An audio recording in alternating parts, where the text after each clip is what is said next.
पिछली ओपीडी में जब मैं बैठा था, तब एक बाबा मेरे पास आए और बोले कि पता नहीं बेटा, आजकल ये नई-नई बीमारियाँ कहाँ से आ रही हैं। हमारे ज़माने में तो ये सब बीमारियाँ नहीं हुआ करती थी।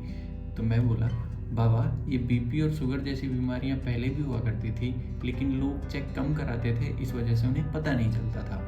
तो आज हम बीपी का बढ़ना या हाइपरटेंशन किसे कहते हैं और उससे बचाव के क्या तरीके हैं, इसके बारे में हम बात करेंगे। मेरा नाम डॉक्टर मनोज सेवल है। मैं गवर्नमेंट मेडिकल कॉलेज कोटा के डिपार्टमेंट ऑफ इंटरनल मेडिसिन से सेकेंड ईयर जूनियर रेजिडेंट हूँ। तो आखिर ये बीपी का बढ़ना होता क्या है?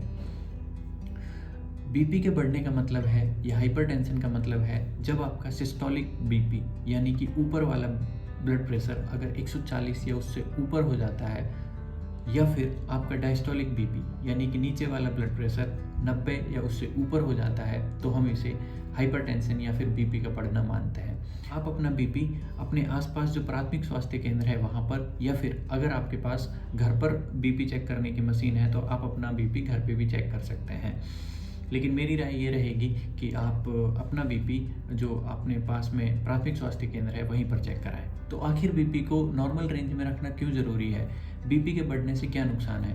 बीपी के बढ़ने की वजह से हार्ट अटैक, हार्ट फेलियर, हृदय की धड़कन का अनियमित हो जाना, अचानक से मृत्यु का होना, हमारे दिमाग की नस का फट जाना, लकवा हो जाना, हमारे गुर्दे में विभिन्न तरह की बीमारियां और अलग अलग अंगों में अलग अलग तरह की बीमारी होने के चांसेस बहुत हद तक बढ़ जाते हैं। इसलिए हमारा बीपी हमें नॉर्मल रेंज में मेंटेन करने की ज़रूरत रहती है।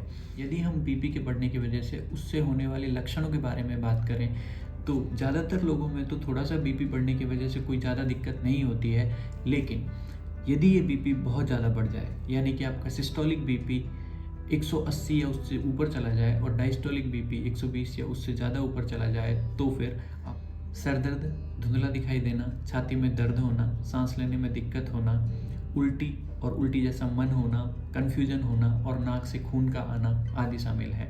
यदि आपको इनमें से कोई भी लक्षण आपके शरीर में लगता है तो आप अपने नज़दीकी किसी भी क्वालिफाइड डॉक्टर से या फिर नज़दीकी प्राथमिक स्वास्थ्य केंद्र पर संपर्क करें। अब हम आज के सबसे ज़्यादा इम्पोर्टेंट टॉपिक यानी कि बीपी के बढ़ने को कैसे रोकें, इसके बारे में बात करेंगे। इन्हें हम जीवन शैली में बदलाव या फिर लाइफ स्टाइल मॉडिफिकेशन के नाम से जानते हैं। हम लाइफ स्टाइल मॉडिफिकेशन के 5 विभिन्न बिंदुओं पर बात करेंगे। सबसे पहला है वजन। यदि आपका बीएमआई 25 से ज़्यादा है तो आपको अपना बीएमआई कम करने की ज़रूरत है। बीएमआई बॉडी मास इंडेक्स होता है, जैसे जैसे आपका वजन बढ़ता जाता है ऐसे ऐसे आपका बीएमआई बढ़ता जाता है। उसके साथ दूसरा जुड़ा हुआ बिंदु ये है कि अगर आपका वजन बढ़ा हुआ है तो आपको शुगर होने के चांसेस भी लगभग 80 से 85% तक बढ़ जाते हैं। तो लाइफ स्टाइल मॉडिफिकेशन का जो दूसरा बिंदु है वो है रेगुलर एक्सरसाइज।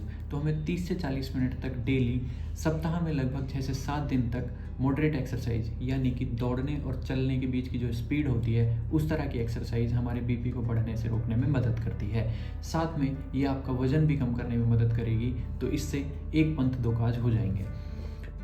तीसरा जो लाइफ स्टाइल मॉडिफिकेशन का बिंदु है वो है साल्ट इंटेक यानी कि नमक। यदि आपका बीपी बढ़ा हुआ है तो नमक आपके लिए जहर के समान है। आपको अपना नमक का इंटेक यानी कि आपका नमक प्रतिदिन 5 ग्राम से कम ही रखना है। लेकिन प्रॉब्लम यह है कि नमक नापें कैसे?